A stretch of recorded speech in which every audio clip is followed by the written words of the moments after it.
우리 접붙임 받은 자들, 우리 모든 성도들에게는 하나님께서 축복을 주시고 은혜를 주십니다. 접붙임에 대해서는 저보다 여러분들 중에 훨씬 전문가가 있을 줄로 압니다. 저는 접붙여 본 적은 없습니다. 그러나 접붙인 나무를 본 적은 있어요. 그래서 이 나무 보니까 이렇게 사이 원 가지를 이렇게 갈라서 거기에 가지를 이렇게 뽑아서 이렇게 감아서 놓은 것을 본 적은 있습니다. 이 접붙여 놓으면 결국은 한 나무가 되는 거죠. 저는 지난 목요일 청년대학부 리더 모임에서 한 신기한 과일을 먹게 되었는데 모양은 꼭 체리예요. 그런데 이 체리에다가 자두나무를 접붙였대요. 그래서 이 모양은 꼭 체리 모양인데 맛은 자두예요. 신기하더라고요. 드셔보셨습니까? 전 처음 먹어봤어요. 체리인 줄 알고 이렇게 설명을 들었지만 모양이 체리 같아서 먹었는데 그 맛은 꼭 자두. 신기했습니다. 오늘 말씀이 예수님께 접붙임을 받은 우리 성도님들, 우리들 하나님께서 예수님의 나무로 든든하게 자라게 하시고 또한 열매 맺게 하실 줄 믿습니다. 사도행전 1장 8절 말씀이죠. 여러분 잘 기억하실 것입니다. 우리 암송하시는 분들은 같이 한번 암송해도 좋을 것 같습니다. 오직 성령이 시작. 오직 성령이 너희에게 임하시면 너희가 권능을 받고 예루살렘과 온 유대와 사마리아와 땅끝까지 이르러 내 증인이 되리라. 아멘. 이 로마서의 말씀은 이 사도행전의 연장선에 있는데 사도행전 1장 8절의 말씀이 그대로 이루어지고 있는 거예요. 사도행전 1장에서 성도들이 예수님을 의지하여 함께 모여 기도할 때 성령을 받았습니다. 성령을 받고 담대하게 복음을 전했습니다. 예수님의 부활을 증거했습니다. 예수님이 부활하셨다고 사람들에게 증거했습니다. 그렇게 성령님이 성도들과 함께 하셨고 성도들은 복음을 전하며 예수님의 부활하심을 전하며 그 가운데 어떤 어려움이 있을지라도 어떤 난관이 있을지라도 어떤 혼란이 있을지라도 그 모든 어려움을 잘 이겨내며 참으며 복음을 계속해서 전했습니다. 복음을 전하다가 사람들에게 욕을 먹기도 했습니다. 복음을 전하다가 어려움을 당했는데 맞기도 했습니다. 복음을 전하다가 억울하게 감옥에 갇히기도 했습니다. 스데반 집사님은 복음을 전하다가 순교했습니다. 사람들만 고난당한 것이 아닙니다. 예루살렘 교회도 어려움을 당했습니다. 핍박 당했습니다. 사도행전 8장 1절의 말씀입니다. 혹시 가능하신 분들은 사도행전 8장 1절 말씀을 찾아봤으면 좋겠습니다. 같이 한번 읽어보겠습니다.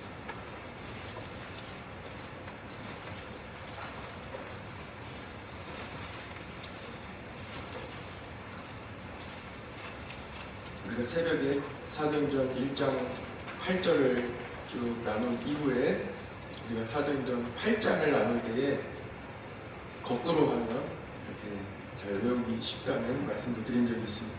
사도행전 8장 1절입니다.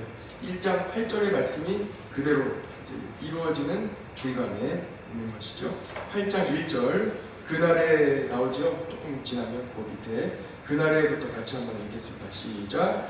그날에 예루살렘에 있는 교회에 큰 박해가 있어 사도 외에는 다 유대와 사마리아 모든 땅으로 흩어지니라 하고 나오죠. 오직 성령이 너희에게 임하시면 너희가 권능을 받고 예루살렘과 온 유대와 사마리아와 땅끝까지 이르러 내 증인이 되리라 하고 말씀하셨는데 오늘 사도행전 8장 1절 함께 읽은 이 말씀을 보면 온 유대와 사마리아로 흩어지는 거예요. 그런데 그 앞에 참 가슴 아픈 성경 구절이 쓰여져 있습니다. 교회가 예루살렘에 있는 교회가 핍박을 받아 성도들이 온 유대와 사마리아로 흩어지는 거예요. 사도행전 8장 1절은 그날의 어려움이 도리어 성령의 역사로 이어지고 있음을 말씀하고 있습니다. 큰 박해가 있었지만 성도들은 유대와 사마리아 땅으로 흩어졌습니다. 큰 박해로 인하여 성도들이 온 유대와 사마리아로 떠날 때 그들의 마음은 어떠했겠습니까? 성도들은 성령 충만하여 어려움 중에도 소망을 가졌습니다. 그래서 정말 유대로 이사한 뒤에도 또 사마리아로 흩어진 뒤에도 모든 성도들은 담대히 소망을 가지고 복음을 전했습니다.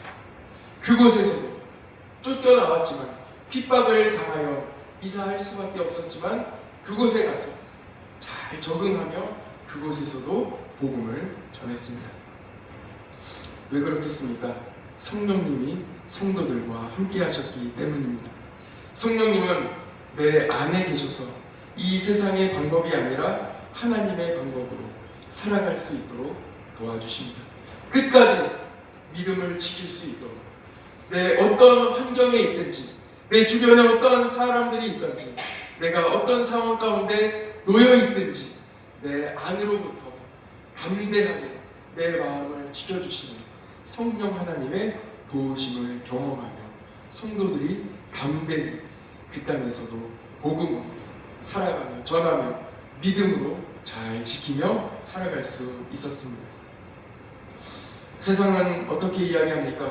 실패하면 낙심합니다. 포기하지. 그러나 예수님은 죽음을 이기고 부활하셨습니다.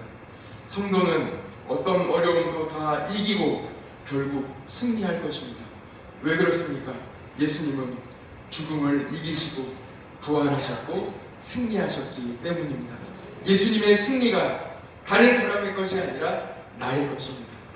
예수님이 부활하신 것 같이 나도 어떤 어려움에서도 다시 일어나며 이겨내며 승리할 줄 믿습니다. 마음에 어떠한 낙심이 있을지라도 삶에 어떤 어려움이 있을지라도 여러분 우리 주님이 주시는 소망 가운데 앞으로 나아가시고 일어나시기를 바랍니다. 오늘 로마서 11장의 말씀은 바로 이것을 말씀하고 있습니다. 로마서는 끊임없이 이 사탄의 공격을 또한 이야기하고 있죠. 계속 나누는 거예요. 이방인과 유대인으로 나누고 먼저 된 자와 나중 된 자로 나누고 자꾸 나누는 거예요. 그러나 성령님은 어떻게 하십니까? 하나 되게 하시는 다 한 마음으로 하나님을 섬기게 하시는 성령 충만하여 성령님이 사람마다 각 사람의 마음속에서 통곡하며 기도하고 계시는 애통하며 기도하고 계시는 성령님의 은혜가 우리 모든 성도들에게도 함께 하시기를 바랍니다. 성도는 예수님의 은혜로 변화받습니다. 예수님을 믿으면 전혀 다른 존재가 됩니다. 오늘은 접붙임에 대한 말씀을 전하고 있습니다. 예수님의 나무에 우리가 붙으면 예수님 나무가 됩니다. 우리는 예수님 나무입니다. 요한복음 15장에도 똑같은 말씀이 나오죠. 하나님은 농부시고 예수님은 포도나무입니다. 우리는 가지입니다. 가지가 나무에 딱 달라붙어 있으면 열매를 맺는다고 말씀하셨습니다. 포도나무에 붙어 있는 가지에는 어떤 열매가 맺겠습니까? 포도가 맺겠죠. 포도가 맺습니다. 그렇다면 예수님 나무에 붙어 있는 사람은 어떤 열매를 맺겠습니까? 예수님 열매를 맺는 거예요. 예수님이 맺으셨던 성령의 열매, 성령 충만함의 열매를 우리도 똑같이 맺습니다. 사랑과 희락과 화평과 오래 참음과 자비와 양성과 충성과 온유와 절제의 열매를 맺습니다. 성령의 열매를 우리도 똑같이 맺습니다. 예수님의 나무에 접붙임을 받기 전에는 우리는 돌감람나무였습니다. 앞에 이 어떤 열매나 나무의 앞에 돌자가 붙으면 별로 잘 팔리지 않는 그런 열매죠. 맞죠? 그리고 작거나 맛이 없죠. 돌자가 붙은 그런 나무고 그런 열매입니다. 맛도 없어요. 그런데 예수님의 나무에 접붙임을 받으면 이야기가 달라집니다. 요즘 같은 더운 여름철에 먹기 좋고 시원한 큰 열매를, 아주 좋은 열매를 맺습니다. 하나님께 영광이 되고 우리의 삶이 이 땅에서도 사명을 감당하는 축복을 받게 됩니다. 이것이 바로 예수님 나무에 접붙임 받은 사람입니다. 성도입니다. 예수님께 붙어 있으세요. 그러면 예수님도 여러분을 붙잡아 주십니다. 접붙임 받은 가지가 열심히 달라붙어 있으려고만 하는 게 아닙니다. 나무도 그 가지를 붙잡습니다. 예수님께 붙어 있으세요. 그러면 예수님이 영양분을 공급해 주십니다. 오늘 로마서 11장에도 나오죠. 가지가 자랑할 것이 없으면 그 모든 영양분이 어디로부터 옵니까? 뿌리로부터 옵니다. 원 나무의 뿌리로부터 모든 영양분이 올라옵니다. 우리는 예수님이 공급해 주신 그 영양분을 받아 힘을 얻고 능력을 받아 이 세상을 살아갈 수 있는 것입니다. 예수님께 붙어 있으세요. 그러면 예수님의 열매를 맺습니다. 예수님의 열매는 우리의 삶의 열매입니다. 삶이 보람되고 신이 납니다. 고난 중에도 은혜가 있습니다. 예수님 나무에 접붙임 받은 사람은 복이 있습니다. 농부이신 하나님은 어떤 가지를 가져다가 예수님의 나무에 붙이실까요? 혹시 예수님 나무에 접붙이신 우리 가지들 중에 나는 정말 보잘것없는 가지인데 내가 예수님 나무에 붙어 있어도 될까요? 하고 생각하시는 분이 있다면 네, 그렇습니다. 오늘 말씀 29절에 말씀하고 있습니다. 29절을 같이 한번 보겠습니다. 11장, 로마서 11장 29절입니다.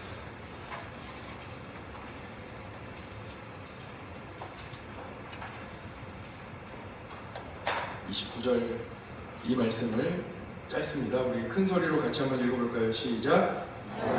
은사와 부르심에는 후회하심이 없느니라. 아멘. 그렇습니다. 하나님의 부르심에는 후회하심이 없습니다. 가지가 나무에 붙어있기 위해, 가지가 나무에 붙기 위해 접붙임을 받았는데 접붙임 받을 때는 쉽지 않겠지. 아픔도 있고 또 가지가 나무에 붙어가는 그 과정 가운데 어려움도 있을 것입니다. 그러나 농부이신 하나님께서 잘 살펴주시고 은혜로 감싸주시고 사랑으로 감싸주시고 하나님께서 여러분을 오늘 이 자리에 불러주셨습니다. 그리고 하나님의 자녀로 삼아주셨습니다. 우리는 예수님께 붙어있어 예수님의 열매를 맺습니다. 오늘도 주님 안에 꼭 붙어있는 우리 모든 성도 되기를 간절히 축복합니다. 함께 일어나셔서 나의 안에 거하라 같이 찬양을 부르신 후에 합심하여 기도하겠습니다.